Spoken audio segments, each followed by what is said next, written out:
Selamat siang pemirsa Sumatera Utara, hari ini kembali hadir menjumpai Anda edisi Jumat 24 Maret 2023. Kali ini bersama saya Putri Rahmadani Zain. Sejumlah informasi telah dirangkum tim redaksi kami untuk Anda dan inilah Sumatera Utara hari ini selengkapnya.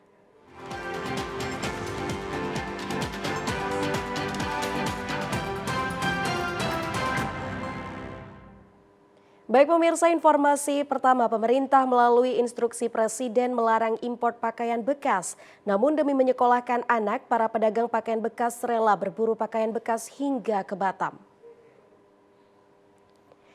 Berbicara pakaian bekas, hampir seluruh kalangan masyarakat memilih dan membeli pakaian bekas untuk kebutuhan sehari-hari. Seorang warga terlihat memilih-milih pakaian bekas di Pasar Melati Medan kemarin. Pedagang menjual pakaian bekas dari mulai harga Rp5.000 hingga ratusan ribu rupiah tergantung kualitas. Namun sejak pemerintah melarang impor pakaian bekas, pedagang di Pasar Melati Medan mulai kekurangan stok. Untuk memenuhi kebutuhan konsumen, pedagang pakaian bekas harus berburu hingga ke Batam. Sejak pemerintah melarang impor pakaian bekas, pedagang hanya dapat pasrah saja. Pedagang pakaian bekas bernama Susi mengaku khawatir dengan adanya larangan impor pakaian bekas dari pemerintah. Selama puluhan tahun ia berdagang pakaian bekas, ia berhasil menyekolahkan anaknya. Dengan adanya larangan tersebut, kini Susi tidak bisa menambah stok baru dan hanya menghabiskan barang sisa saja. Lebih 10 tahun kita ini usahanya di Monja ini. Jadi kita kan anak-anak juga sekolah, semuanya kan dari sini gitu. Padahal menurut kami ya, sebenarnya Monja ini menurut kami itu membantu. Mana ada lagi sekarang cerita bang, nggak punya baju, kotor-kotor, 5.000 perak sudah bisa baju. Kalau di sini masih banyak barang utangnya itu kita dapat di Semalingkar. Tapi waktu pernah barang kosong, nggak ada, saya ke Batam. Pedagang pakaian bekas Pasar Melati sangat mendukung program pemerintah. Namun untuk keberlangsungan hidup dan sekolah anaknya, para pedagang pakaian bekas meminta solusi dari pemerintah terkait larangan impor pakaian bekas. Pemirsa, guna mengantisipasi maraknya aksi premanisme berupa pungutan liar dan kejahatan jalanan, Polsek Percut Setuan menggelar patroli rutin di kawasan wilayah hukumnya, yakni seputaran Jalan Letda Sujono hingga kawasan Tembung dan sekitarnya. Petugas unit reskrim Polsek Percut Setuan menggelar patroli berkala guna memastikan keamanan dan kenyamanan masyarakat dalam beribadah di bulan Ramadan. Dalam patroli tersebut, petugas menyisir wilayah sepanjang Jalan Letda Sujono hingga Tembung. Hasilnya beberapa orang yang diduga terlibat dalam aksi pungli dan premanisme diamankan ke Mapolsek Percut Setuan guna pemeriksaan lebih lanjut. Beberapa di antaranya terlibat dalam aksi pungli berkedok parkir liar yang kerap meresahkan masyarakat. Selama bulan Ramadan, Polsek jajaran Polrestabes Medan akan terus menggiatkan patroli secara berkala guna memastikan keamanan di bulan yang suci ini. Kanit Reskrim Polsek Percut Setuan Ibtu Jafri Simamora mengatakan pihaknya tidak hanya melakukan patroli secara intensif di malam hari, namun juga pada waktu sahur menjelang subuh karena diprediksi akan rawan terjadinya aksi tawuran. Terlebih angka kriminalitas di wilayah hukum Polsek Percut Setuan tergolong tinggi yang menuntut polisi harus sigap dalam respon peristiwa ataupun gejala kriminalitas yang menghantui masyarakat. Tengah masyarakat tidak ada lagi yang mengganggu pada saat menjalankan berpuasa. Kita bersama tim Ofnal Polsek Percut melaksanakan atau melakukan razia di tempat-tempat yang sering dilakukan pungli atau pungutan liar. Itu ada beberapa tempat atau titik di wilayah Polsek Percut, yaitu salah satunya di persimpangan pintu masuk dan keluar tol Bandar Selamat.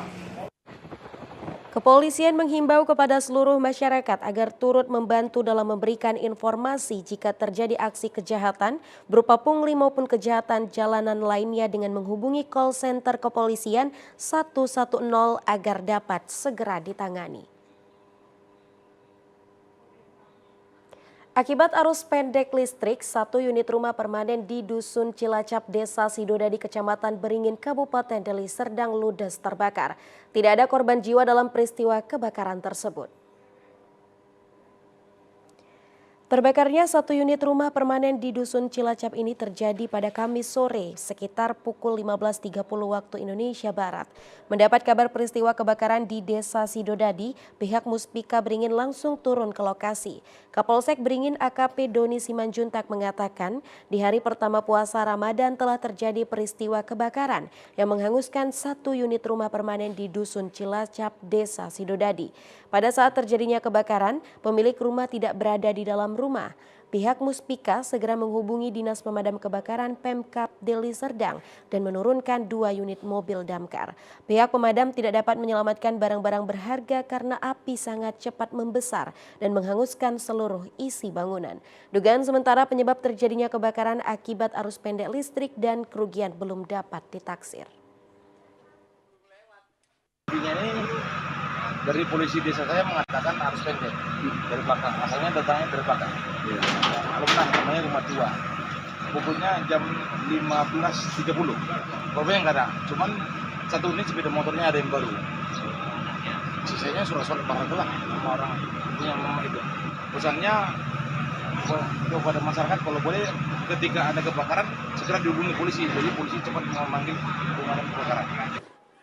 Sementara pemilik rumah Nelly mengatakan pada saat terjadinya kebakaran ia bersama orang tuanya tidak berada di rumah dan sangat terkejut setelah mendengar kabar dari tetangganya bahwa rumahnya terbakar dan sudah rata dengan tanah. Telepon gitu kan, ada rumah kebakaran. Dia konsultasi listrik, karena mama keluar katanya nggak ada masalah apa-apa, orang kami mama keluar. Nggak ada masalah apa-apa, kami beli kipas. Ini mah surat-surat, surat penting, kereta. Pihak kepolisian mengingatkan kepada warga untuk segera melaporkan peristiwa kebakaran kepada pihak kepolisian agar dapat secepatnya menghubungi pihak pemadam kebakaran dan secepatnya api bisa dipadamkan. Ya pemirsa, sejumlah informasi lainnya akan kami hadirkan usai jeda pariwara berikut ini. Tetaplah bersama kami.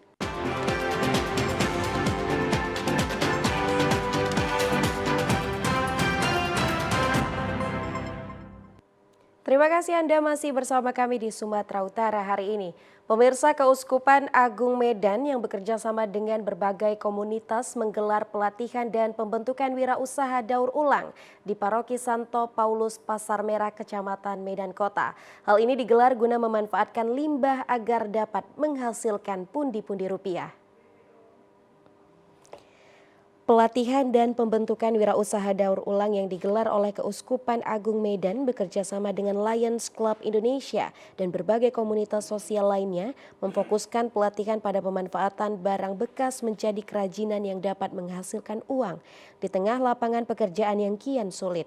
Digelarnya pelatihan ini diharapkan mampu membantu pemerintah dalam menggalakkan usaha kecil mikro menengah atau UMKM serta menjadi alternatif di tengah sulitnya lapangan pekerjaan. Ratusan peserta yang hadir dan merupakan orang muda Katolik ini diminta untuk membawa alat sederhana berupa kardus, kertas hingga perekat berupa lem untuk nantinya diolah menjadi kerajinan tangan yang mengandung nilai jual di masyarakat. Pastor Paroki Santo Paulus Pasar Merah Paskalis Tumarno mengatakan selain mampu menciptakan lapangan kerja dan menjadi alternatif di tengah sulitnya lapangan kerja, pelatihan ini digelar dengan mengharapkan berkah yang maha kuasa agar para peserta yang merupakan orang muda Katolik Paroki Santo Paulus Pasar Merah Kota Medan ini dapat memiliki jiwa dan ide yang mengandung kreativitas. Kegiatan pada hari ini itu dengan mengundang orang muda Katolik se-Paroki Pasar Merah bersama dengan yang berminat terkait dengan pelatihan daur ulang upcycling. Tujuannya untuk melatih kreativitas memanfaatkan barang-barang sampah untuk menjadi berkah yang bernilai. Sementara itu, penanggung jawab pelatihan di Johnny Eng mengatakan komunitasnya Lions Club Indonesia mendukung penuh pelaksanaan pelatihan ini melihat minimnya lapangan kerja saat ini. Pelatihan berwirausaha ini disebut sejalan dengan apa yang selama ini digaungkan pemerintah, yaitu penguatan di sektor UMKM serta penciptaan lapangan pekerjaan. Terlebih para peserta yang dominan berada di usia muda diharapkan mampu mengeluarkan ide kreatifnya agar dapat membangkitkan perekonomian nasional lewat berwirausaha. Pelatihan memanfaatkan barang-barang bekas untuk membuat daur ulang. Nah, pelatihan ini kita udah diadakan beberapa kali ya. Manfaatnya adalah untuk salah satu mengurangi pengangguran ya. Ini juga bisa membantu untuk program pemerintah ya menciptakan lapangan kerja. Pelatihan ini diikuti oleh 135 peserta yang terdiri dari berbagai kalangan, namun mayoritas berstatus sebagai orang muda paroki Santo Paulus Pasar Merah, Kota Medan. Para peserta juga diminta para pelatih untuk lebih peka terhadap barang bekas di sekitarnya agar lebih dapat dimanfaatkan serta tak terbuang sia-sia setelah fungsi utamanya digunakan. Sementara itu, pemirsa, pelatihan dan pembentukan wirausaha daur ulang yang digelar Keuskupan Agung Medan di Paroki Santo Paulus Pasar Merah, Kecamatan Medan Kota, diikuti dengan antusias oleh para peserta. Bermodalkan alat sederhana berupa kardus, lem, serta gunting, para peserta membuat kerajinan tangan yang bernilai jual. Ratusan peserta pelatihan wirausaha daur ulang yang mayoritas merupakan orang muda Paroki Santo Paulus Pasar Merah dengan antusias dan semangat mengikuti pelatihan yang bertujuan untuk membangkitkan gairah berwirausaha bagi masyarakat. Di tengah lapangan kerja yang kian sulit, wirausaha daur ulang diharapkan mampu menciptakan lapangan pekerjaan hingga turut andil dalam membangkitkan perekonomian nasional berbasis UMKM. Para peserta yang membawa alat berupa kardus, lem, serta alat pemotong dengan tekun mempraktikkan pembuatan kerajinan tangan yang menghasilkan berbagai bentuk seperti hiasan dinding, wadah alat tulis, hingga objek lainnya yang memiliki nilai jual. Tertarik, satu karena saya lihat peluang usaha dari barang-barang bekas yang bisa kita naikkan nilainya jadi lebih berharga gitu, yang biasanya kita hanya buang sampah ya udah ternyata bisa dijadikan karya kreativitas kita untuk punya nilai jual ke masyarakat lagi. Salah seorang peserta Tiur Hutasoid mengatakan dirinya tertarik mengikuti pelatihan ini sebab merasa keterampilan yang dilatih dapat mewujudkan kemampuan pengelolaan bahan bekas yang sudah tak terpakai menjadi barang bekas yang memiliki nilai jual. Selain itu, dengan mengikuti pelatihan ini, dirinya menyebut dapat lebih peka terhadap barang bekas pakai agar dapat diolah kembali. Setelah mengikuti pelatihan ini, diharapkan para peserta nantinya dapat menerapkannya di kehidupan sehari-hari sehingga mampu berwirausaha daur ulang dan menciptakan lapangan pekerjaan. Ya pemirsa, informasi lainnya akan kami hadirkan usai jeda pariwara berikut ini.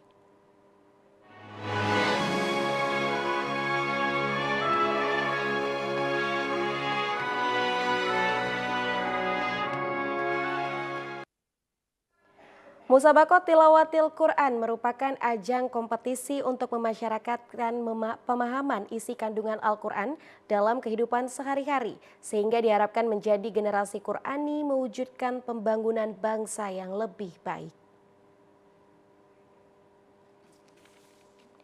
Generasi Qurani menjadi harapan bagi umat muslim, yang mana anak-anak mampu memahami isi kandungan Al-Quran, tidak hanya berilmu dunia, namun juga menjadi bekal akhirat, meningkatkan keimanan bertakwa kepada Allah Subhanahu wa Ta'ala.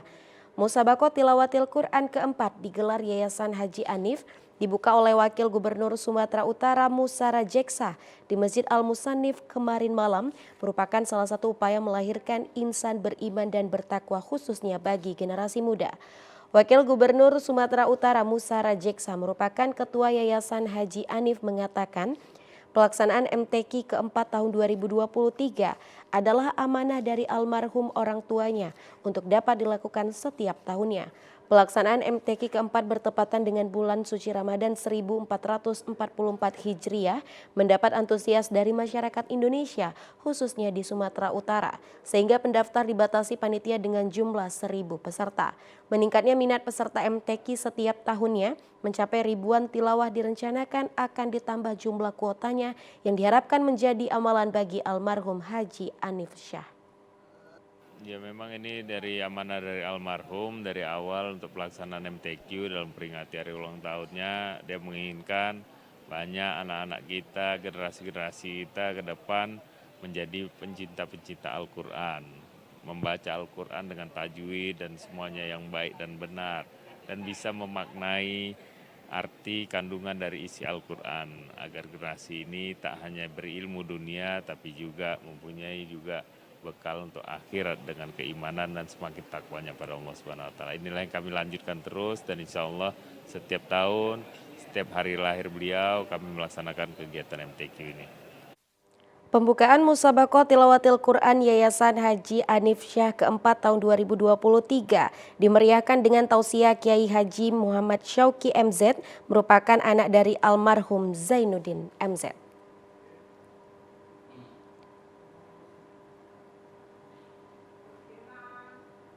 Serba-serbi Ramadan lainnya datang dari Badan Kemakmuran Masjid BKM Al-Hidayah Porsea menyiapkan 200 porsi takjil untuk buka puasa bersama selama bulan Ramadan 1444 Hijriah. Buka puasa bersama yang disediakan BKM Al-Hidayah Porsea ini pun dimanfaatkan warga sambil menunggu waktu berbuka puasa atau ngabuburit.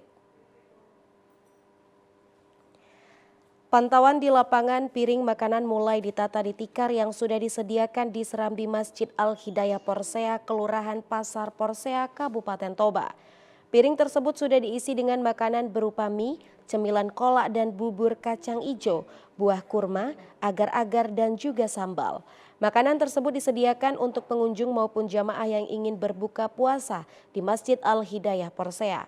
Relawan masjid tampak sudah mulai menata ratusan piring di tikar sekitar pukul 15.30 waktu Indonesia Barat. Relawan bolak-balik membawa makanan dari ruangan tempat disiapkannya makanan ke tikar yang sudah disiapkan di serambi masjid. Wakil Ketua BKM Masjid Al-Hidayah Porsea Supriyadi mengatakan, di hari pertama Ramadan 1444 Hijriah, ada 200 porsi makanan yang disiapkan bagi pengunjung atau jamaah yang ingin berbuka puasa di masjid.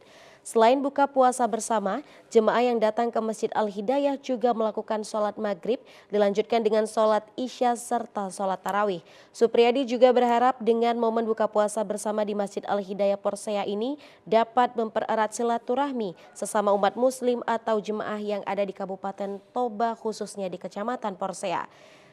Hal ini dapat dirasakan oleh jemaah bahwa takjil untuk buka bersama tersebut adalah hasil dari swadaya jemaah sendiri sebagai momen untuk saling berbagi di bulan suci Ramadan ini. Masjid Raya Al-Hidayah Porsea setiap harinya menyiapkan 200 porsi hidangan untuk para umat muslim, terutama umat yang singgah di masjid ini untuk dapat berbuka puasa bersama. Kami Masjid Al-Hidayah menyediakan 200 porsi buka puasa bersama yang diperuntukkan untuk umat sekitar masjid dan musafir. Dan semua itu diperoleh dari swadaya umat, ya, dalam arti sumbangan dari para jemaah Masjid Raya Al-Hidayah Porsea. Semarak bulan Ramadan yang dirayakan umat muslim di dunia ditandai dengan melaksanakan puasa di siang hari dari mulai terbit hingga terbenamnya matahari dan malam harinya mendirikan sholat tarawih. Seperti halnya di Masjid Al-Hidayah Porsea, Kecamatan Porsea, Kabupaten Toba, umat muslim ramai-ramai melaksanakan sholat tarawih berjamaah bulan Ramadan tahun 1444 Hijriah. Dari pantauan di lokasi, para jamaah mulai berdatangan sekitar pukul 19.30 dan menggelar sajadahnya. Mereka tampak merapatkan saf hingga area selasar masjid. Sholat tarawih dilakukan di lantai 1 Masjid Al-Hidayah Porsea yang dimulai dengan penyampaian ceramah oleh Ustadz Alahuddin Hasibuan, dan pelaksanaan sholat tarawih ini tampak hikmat yang diikuti jamaah. Pelaksanaan sholat tarawih kali ini berbeda dibandingkan dengan tahun sebelumnya karena pandemi COVID-19 sehingga tidak ada pembatasan jemaah. Sebagai imam dan penceramah, Ustadz Alahuddin Hasibuan mengatakan sholat tarawih yang digelar di Masjid Al-Hidayah Porsea diikuti umat muslim di Kelurahan Pasar Porsea dan para musafir yang sedang melintas begitu antusias mengikuti kegiatan ini hingga selesai. Jika dibandingkan dengan tahun-tahun sebelumnya, bahwa untuk tahun ini lebih ramai dihadiri oleh para jemaah pasca pandemi COVID-19 karena tidak ada lagi pembatasan. Selama bulan Ramadan di Masjid Al-Hidayah Porsea akan digelar berbagai kegiatan seperti pembacaan ayat-ayat suci Al-Quran, mulai dari tingkat SD hingga SMA untuk menambah wawasan anak-anak tentang Islam, khususnya di daerah Kelurahan Porsea. Alahuddin berharap sholat tarawih di Masjid Al-Hidayah Porsea selama bulan Ramadan ini dapat senantiasa berjalan dengan baik tanpa adanya kendala. Pelaksanaan sholat tarawih di Masjid Al-Hidayah Porsea ini berjalan dengan baik, dan kalau kita bandingkan dengan tahun-tahun sebelumnya, bahwa tahun ini lebih ramai dihadiri oleh para jemaah.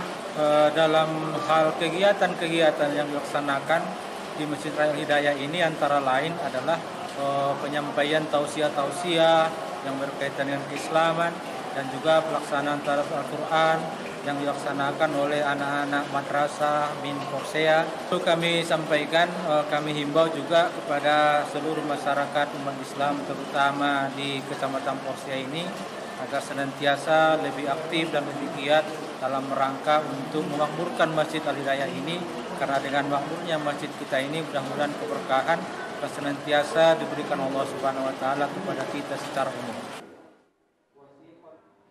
Masjid Raya Kedatukan Sunggal Serbanyaman atau lebih dikenal dengan Masjid Raya Datuk Badiuzaman adalah bangunan bersejarah dan menjadi salah satu masjid tertua di Medan bahkan di Sumatera Utara.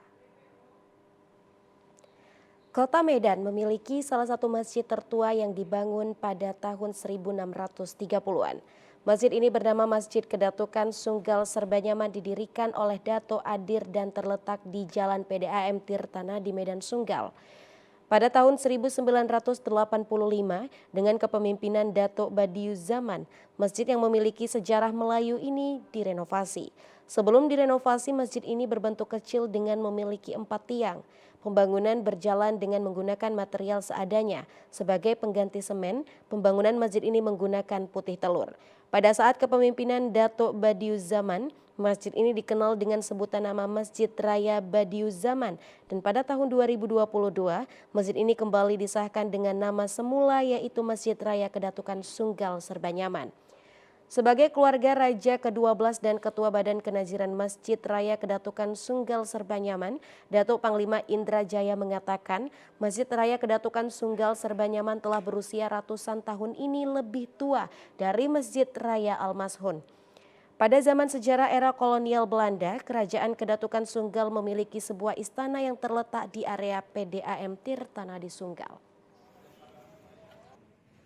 Empat di dalam itu penyanggahnya itu 4 liang itu, dan pernah diteliti kayunya itu jenis tahun 1600-an. Tanya ini sebenarnya kan cagar budaya. Cagar budaya itu kan bisa nanti kalau bisa jadi wisata religi, bisa jadi banyak hal yang bisa kita tampilkan nantinya, dan itu kan jadi asetnya pemerintah. Selain menjadi salah satu pilihan wisata religi, masjid dengan memiliki halaman parkir luas ini menjadi bangunan heritage Kota Medan dan kerap digunakan warga untuk beristirahat makan siang sambil menunggu waktu sholat. Ya pemirsa, informasi lainnya akan kami hadirkan usai jeda pariwara berikut ini. Tetaplah bersama kami di Sumatera Utara hari ini.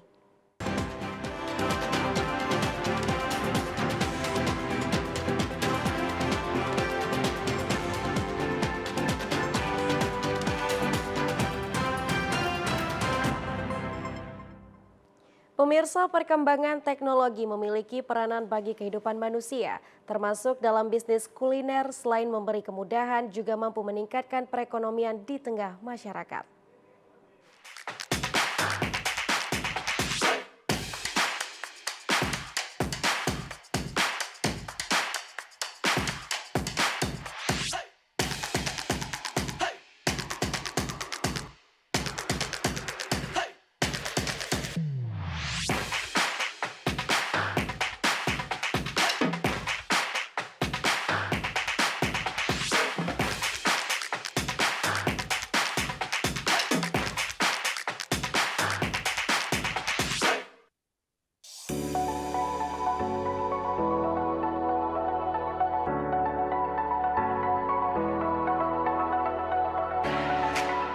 Kehadiran teknologi membawa perubahan dalam hal efisiensi bisnis dalam aspek kuliner, karena penggunaannya memberi kemudahan kepada masyarakat untuk melakukan transaksi melalui aplikasi. Khususnya bagi pembeli, tidak perlu lagi memesan ke lokasi membeli makanan maupun minuman yang dipesannya, karena sudah tersedia beberapa aplikasi yang menawarkan jasa dalam mengantarkan pesanannya.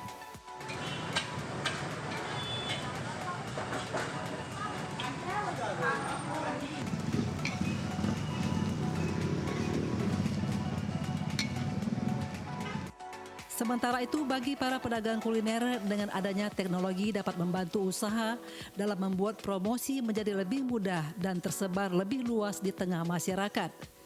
Seperti halnya dengan Misyah yang telah 18 tahun menjalani usaha kuliner di kawasan perumahan Helvetia Medan. Kehadiran teknologi membantu usaha kulinernya berlokasi di Jalan Kapten Muslim Medan, terlebih pada saat wabah pandemi COVID-19 yang mengalami peningkatan beberapa waktu lalu. Meski mengalami keterpurukan ekonomi pada saat pandemi, membuat dirinya harus optimis untuk bangkit dengan bekerja keras dan memanfaatkan teknologi.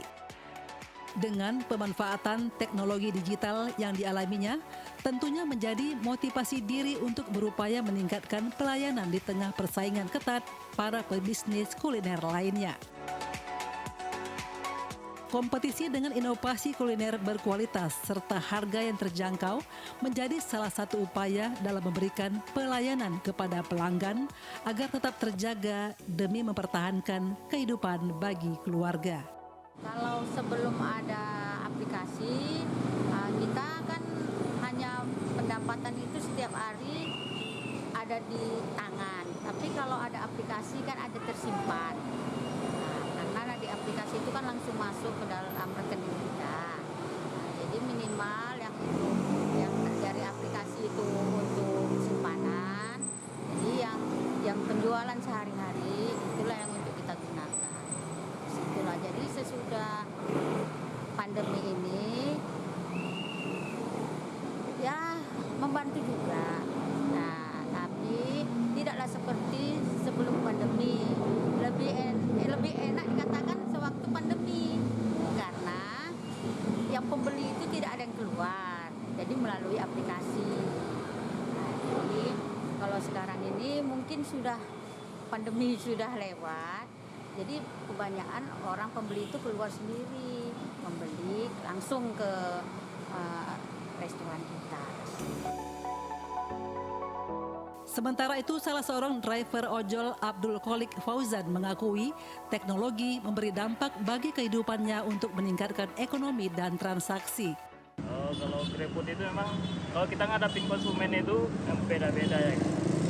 Jadi dia memang, apalagi kita sebagai driver ini, kita menunggu di resto itu kadang pihak restonya itu pun, apalagi driver ini kurang diutamakan, lebih diutamakan dari konsumen yang datang, kebanyakan gitu ya kan. Jadi ada juga sebagian memang ya pihak resto itu mendahulukan mana yang duluan itu ya. Ya alhamdulillah untuk saat ini kan membantu lah. Memang dibilang kalau tambah zaman tuh tambah teknologi lebih canggih ya kan. Apalagi sekarang menggunakan ya uang-uang digital itu seperti OPPO gitu kan. Itu lebih baik lagi memang, jadi nggak menggunakan cash gitu, jadi bisa gitu. Perkembangan teknologi tentunya sangat digandrungi bagi kaum milenial dalam kebutuhannya di bidang pendidikan dan juga menjadi salah satu hiburan dalam mengembangkan kreativitas potensi diri. Untuk kemudahan kebutuhan pribadinya, teknologi aplikasi menjadi alternatif pilihan, sehingga saat membutuhkan sesuatu tidak butuh keluar ruangan apalagi nilai rupiahnya dengan harga terjangkau. Ya, pada akhirnya teknologi di HP ini sangat mudah diaplikasikan ke ini, karena apalagi hujan ya, hujan, panas, jauh, untuk memesan makanan itu sangat sulit. Jadi dari situ saya lebih gampang, terus harganya pun terjangkau. Teknologi bisa membawa dampak positif kepada masyarakat guna mendorong untuk semakin berinovasi dan berkembang, sehingga mampu beradaptasi di era digitalisasi di tengah era globalisasi.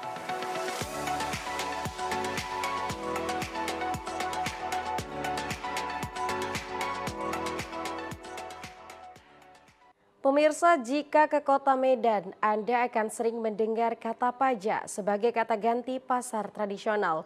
Di kota Medan banyak terdapat pasar atau paja, salah satunya adalah Paja Usu yang menjual beragam jenis barang dan juga jasa.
Ya pemirsa, informasi tadi sekaligus menutup perjumpaan kita di Sumatera Utara hari ini. Mewakili seluruh kerabat kerja yang bertugas, saya Putri Rahmadanizin. Terima kasih atas perhatian Anda, selamat siang dan sampai jumpa.